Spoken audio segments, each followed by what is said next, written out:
사도신경으로 신앙 고백 드리겠습니다. 전능하사 천지를 만드신 하나님 아버지를 내가 믿사오며 그 외아들 우리 주 예수 그리스도를 믿사오니 이는 성령으로 잉태하사 동정녀 마리아에게 나시고 본디오 빌라도에게 고난을 받으사 십자가에 못 박혀 죽으시고 장사한 지 사흘 만에 죽은 자 가운데서 다시 살아나시며 하늘에 오르사 전능하신 하나님 우편에 앉아 계시다가 저리로서 산자와 죽은 자를 심판하러 오시리라. 성령을 믿사오며 거룩한 공회와 성도가 서로 교통하는 것과 죄를 사하여 주시는 것과 몸이 다시 사는 것과 영원히 사는 것을 믿사옵나이다. 아멘. 다 함께 찬송 483장입니다. 찬송 483장 찬양 드리겠습니다.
하나님 말씀 시편 58편의 말씀입니다.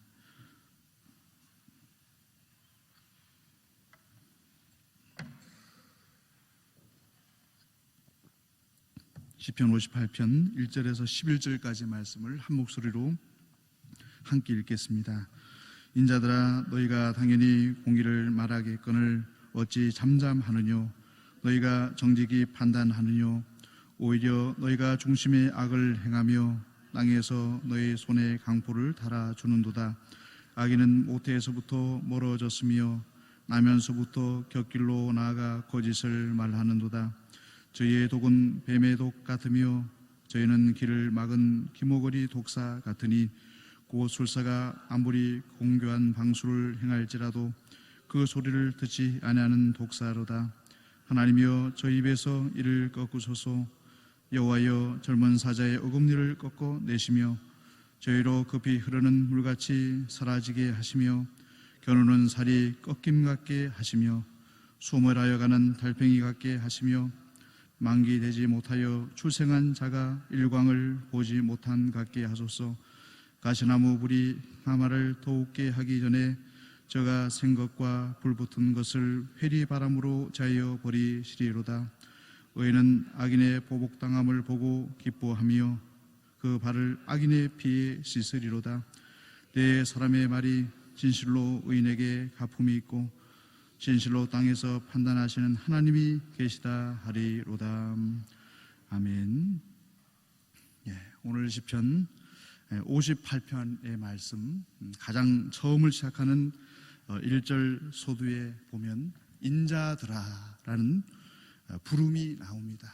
이 인자들아라는 부름은 다윗이 사울과 그의 신하들을 부르는 외침입니다. 개역개정에서는 통치자들아 이게 부르고 있고, 표준 세번역 성경에서는 너희의 신처럼 높임받은 통치자들아 라고 번역을 하고 있습니다. 그 다음에 이어지는 1절의 말씀을 표준 세번역 성경에서는 이렇게 기록하고 있습니다. 너희가 정말 올바르게 판결을 내리느냐, 너희가 공정하게 사람을 재판하느냐. 오늘 본문에 등장하는 통치자들은 사울과 그의 신하들을 1차적으로는 말을 하지만 궁극적으로는 하나님은 이 땅을 살아가는 우리 모두에게 통치자의 자리, 권력자의 자리에 세워주셨다는 것입니다. 가정에서는 부모로서의 통치자의 자리, 권력자의 자리에 세워주셨고, 교회에서는 각종 직분을 우리에게 맡겨주셨습니다. 목회자로, 또한 장로님으로, 또한 안수 집사님으로, 권사님으로, 그리고 집사님으로, 또 교사로, 그리고 각 부서와 기관의 부장으로, 또 회장으로 하나님께서 섬김이로 우리를 세워주신 것입니다. 그 자리 모두 다가 오늘 본문에 다윗이 사울과 그의 신하들을 향해서 외쳤던 통치자들아, 인자들아라는 말 속에 포함되어 있는 것입니다. 사울 왕과 그의 신하들에게 권력자로 통치자로 세워주신 이유가 분명합니다. 다른 사람들을, 이스라엘 백성들을 바른 길로 인도해주는 안내자의 역할을 하라는 것입니다. 그 역할을 하도록 권력을 주신 것입니다. 따라서 하나님이 주신 직분을 맡은 자들은 가장 중요한 질문이 있습니다. 항상 무엇이 옳은지를 생각해야 됩니다. 하나님께서 우리들에게 옳은 일을 행하기를 원하셔서 우리를 그 자리에 세워주다는 것입니다. 나에게 주신 직분을 통해서 하나님께서 가장 원하시는 옳은 일이 무엇인가를 질문하고 그 하나님의 음성과 말씀에 힘입어서 그 일을 행하는 성도가 되어야 되는 것입니다. 그런데 권력자가, 직분자가 사울 왕과 같이 어떻게 하면 나의 권세를 굳세게 할 것인가, 또는 이 권세를 통해서 어떻게 하면 나의 유익을 얻을 수 있을 것인가에만 관심을 가진다면 악한 권력자가 되고 마는 것입니다. 따라서 하나님께서 주신 다양한 역할이라는 권력과 통치를 가진 성도는 항상 질문해야 됩니다. 무엇이 옳은 것인가? 어떻게 하면 공평할 수 있을까를 생각해야 되는 것입니다. 그래서 다윗은 1절에서 권력자의 책임을 말하고 있는 것입니다. 개역개정판의 말씀으로 읽어드립니다. 통치자들아, 너희가 정의를 말해야 하거늘 어찌 잠잠하냐?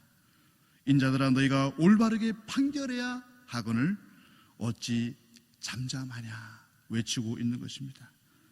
하나님께서 모든 권력의 근원이시기 때문에 하나님은 모든 권력자들을 판단하실 것입니다. 즉 자신에게 주어진 지위와 권력을 마음대로 남용한 자들에게는 책임을 물으실 것입니다. 다윗은 사울 왕에게 말하는 것입니다.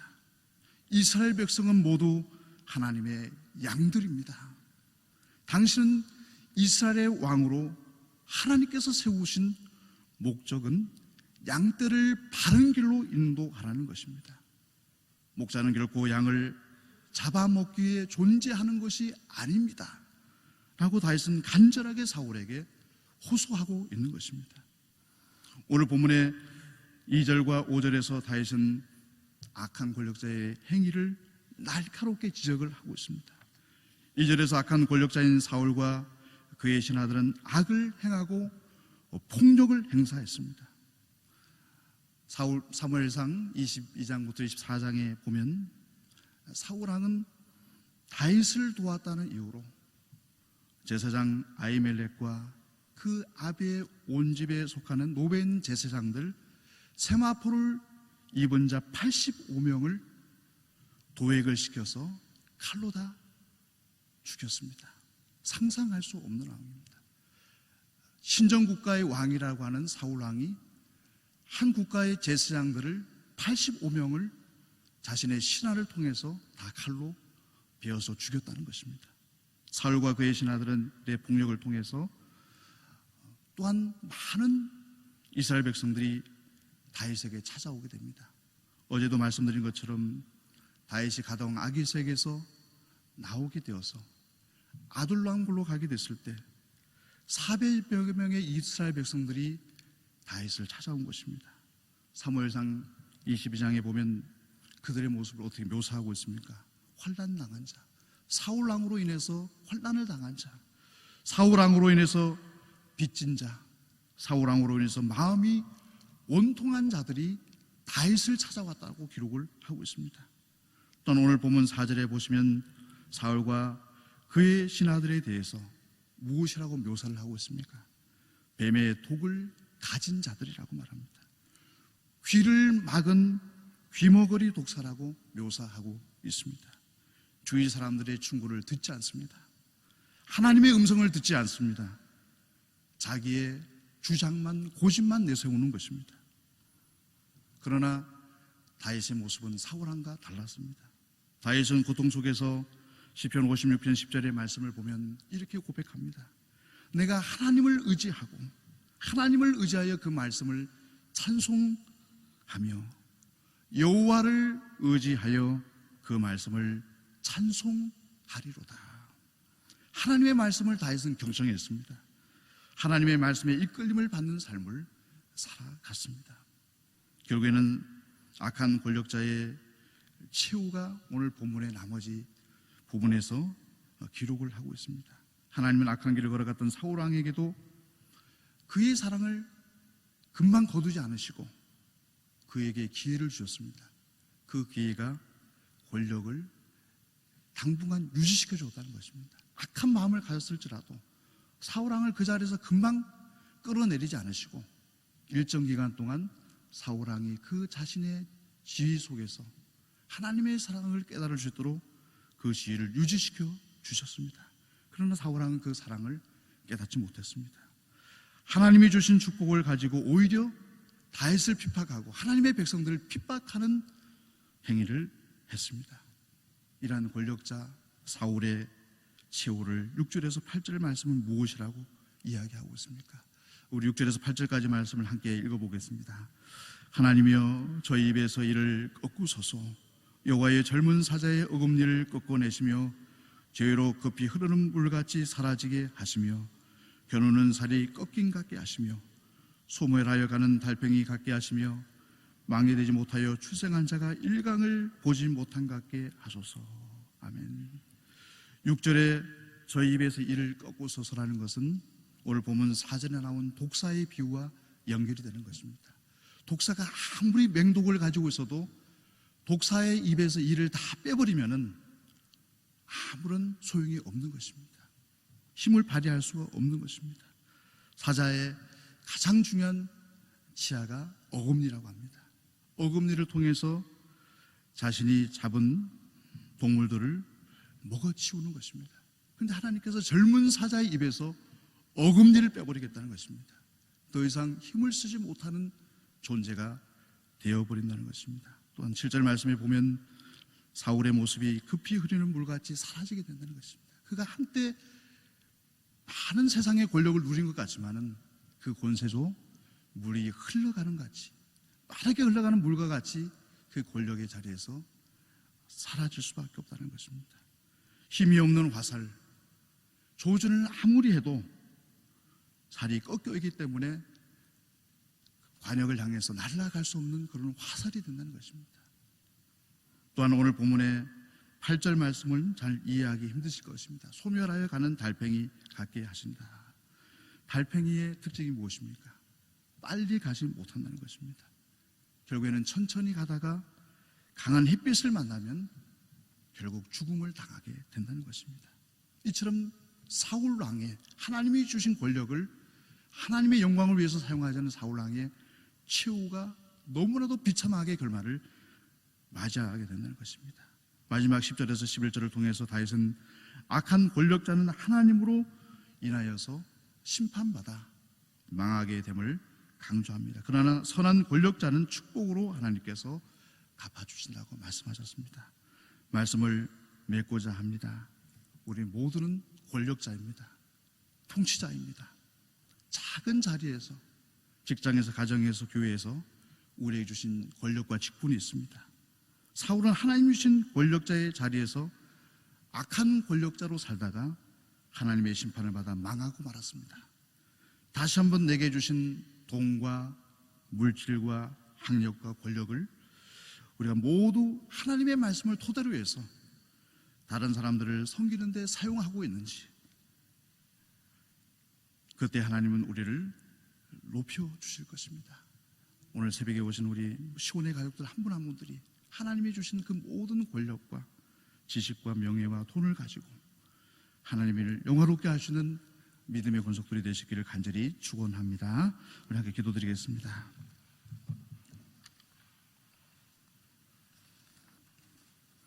하나님 아버지, 오늘 이 새벽 사울 왕을 통해서 다시금 하나님 주신 권력의 목적을 묵상하게 하시니 감사드립니다. 하나님이 세우신 가정 속에서도 우리 모든 성도님들이 이제는 군림하는 부모의 자리가 아니라 섬김의 삶을 살아가는 부모님이 되게 하여 주옵소서. 하나님이 주신 교회 안에서도 하나님께 주신 그 직분을 통하여서 하나님의 목적대로 생명을 살리는 마음이 연약한 자들을 세워주는 직분자로 살아갈 수 있는 은혜를 허락하여 주옵소서. 하나님이 세우신 직장에서도 교만하거나 실망하지 않고 바른 길과 옳은 일을 행하는 일꾼이 되게 하여 주옵소서. 태풍 링링이 북상하고 있습니다. 태풍으로부터 피해가 없도록 생명과 각종 시설물을 지켜 주옵소서. 오늘은 구역 모임이 있는 날입니다.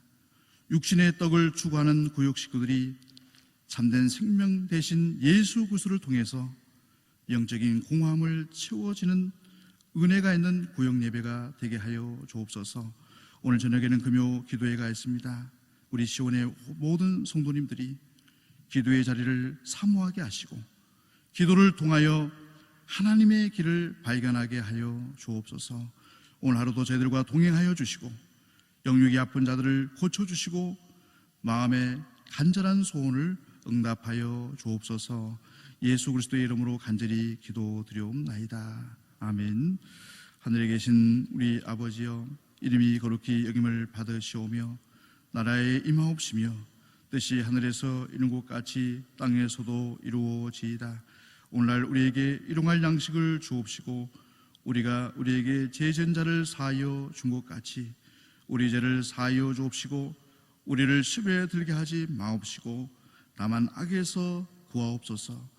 대개 나라와 권세와 영광이 아버지께 영원히 있사옵나이다. 아멘.